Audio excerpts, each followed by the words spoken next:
I'm calling this the Nailbiter. This is the Brazilian player I was playing. White. And he was black. And we had these opposite knights coming out. Bishop to this very aggressive square. Attacking my pawn. Preventing the knight's advance. Preventing his knight's advance. Preventing my bishop's advance. Preventing his knight's advance even further. And then an attack on the D file. Moved back, pushes on, moving a different piece to protect, and capture on the exchange. But now I'm twice attacking this little pawn here. So he decides to try and get rid of the knight.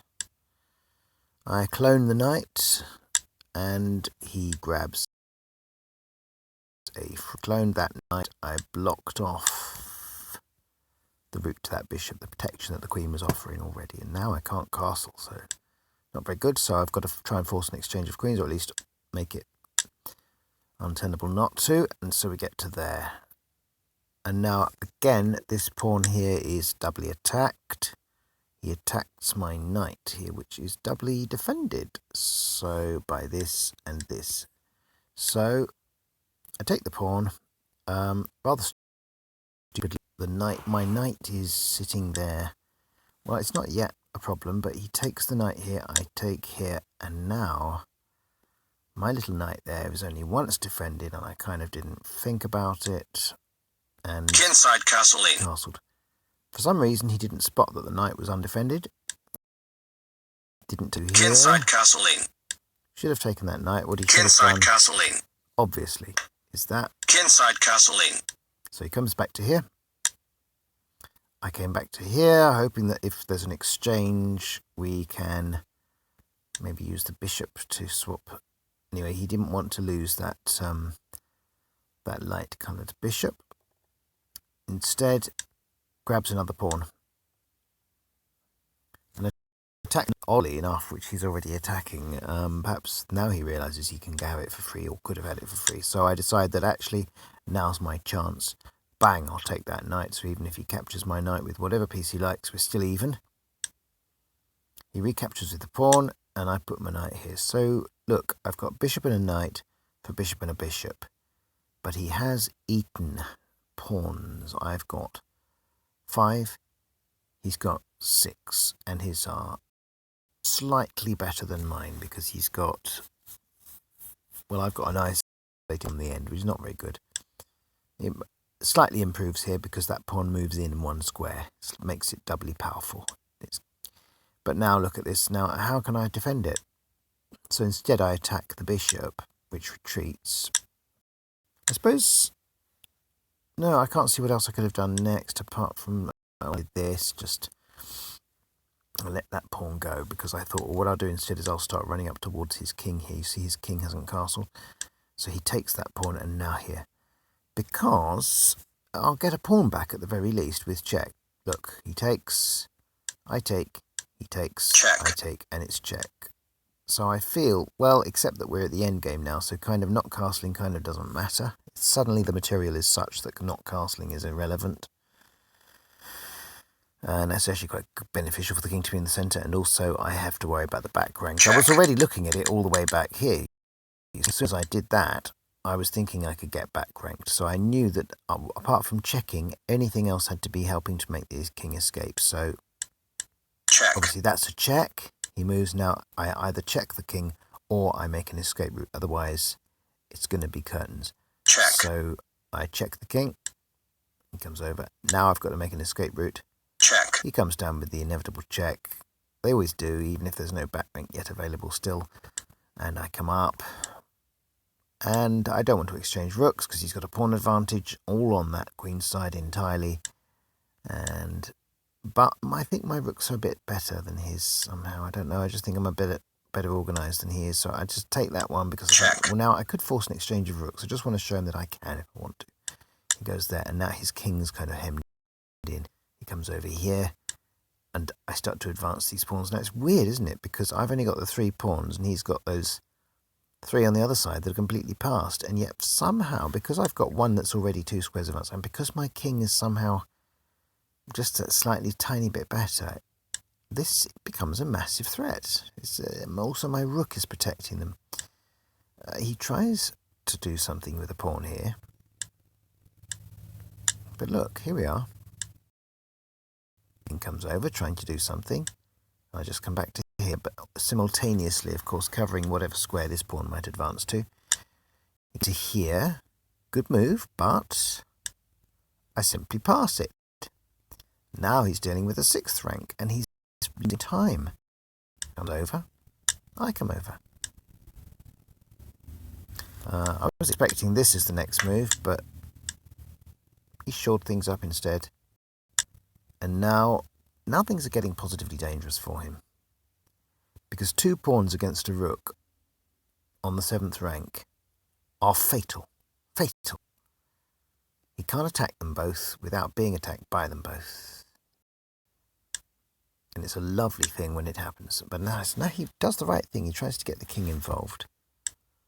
And what did I defended the pawn there with a pawn. So even if his king and rook attack it, he's still the rook in exchange for a pawn, and I'll still have a rook.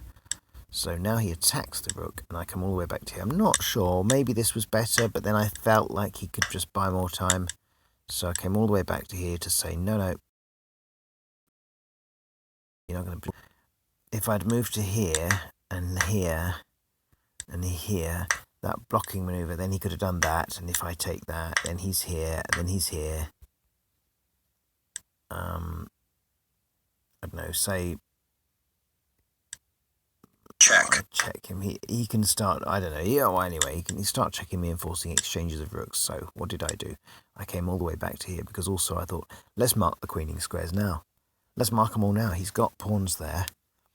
He can't run them all. He moves as to move 1 pawn up, and I've only got 2 to move up, so he's still going to take 3 tooths worth of moves to get them all up.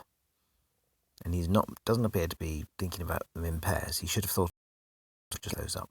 Obviously the pair, the one's not at the side, not the side pawn, but the other 2, the F and the G pawn. Anyway, king comes over here. What good move? Very good move. So my king must move up. He attacks this pawn, and this is lovely. Look, you can't capture that pawn because I'm going to queen. His king can't capture it because it's covered by my rook, and his rook and king ain't both on it. So what can he do there? He can cover it again, but now can't get involved here. Now he really would be looking at doing that, then that, and look, and his king can't even recapture. So after this is really, really dangerous. You see how incredibly dangerous it is to get those pawns onto the 7th rank, and Philidor said, pawns must be pushed. And you can have a pawn advantage, it does you no good at all if you don't push the buggers. And know how to push them, understand they work in pairs against a rook. So he comes back here, and that's just an invitation for my king to move in. Now, I know what he's doing, some sort of, beat my king, but he can't because of the pawns. So I just snap that one up. And now I've got the opposition. I can come to here. And again, it doesn't really matter that pawn is being run home, because I'll be able to take it. And now he's kind of got to go here. There's nowhere else he's got to go over to that other file. And I can come up to here. And now it's absolutely curtains. I know it doesn't look like it. But he thinks, well, I can queen, and with the rook, at least I can force him to give up his rook. But now, look, I've got two pawns, and at least one of them is going to be a checking square. Promotion to queen. He queens. So look at this. Just look at this for a minute. I've got a rook and 2 pawns. He's got a rook, 2 and a queen, and yet he cannot win. I take. He takes. Promotion to queen. With check. Check. Check again. Moves to here. Promotion to queen. And actually, that was a very nice, neat checkmate. Even I didn't quite see that coming. a promotion to queen checkmate. I don't know if I've even ever done that before, so we'll just do it again. Check. Promotion to queen. He's the very last combination. I suppose this is the very last combination. It really looks like black is possibly able to win. Do you know what's crucial here? Is what square are the kings on? Are they on squares where your pawn can queen and check them immediately? Now, if you look, had he run these two pawns up, at least one of them would have been on a square he could check my king with right now. So that is crucial for Promotion to queen. Promotion to queen. It's that check, you see. Comes to here. Check. Check again. Comes to here, and it's going to be promoting with Promotion to queen. checkmate. Absolutely beautiful. And even if it wasn't a promotion with checkmate, I'd be snapping up that rook immediately. But it's even better than that. It is a lovely, economical, beautiful checkmate. And I call this the Nailbiter because that end part, I can't believe I actually got queened. Half the number of pawns. There you go. That's today's game. Hope you enjoyed it.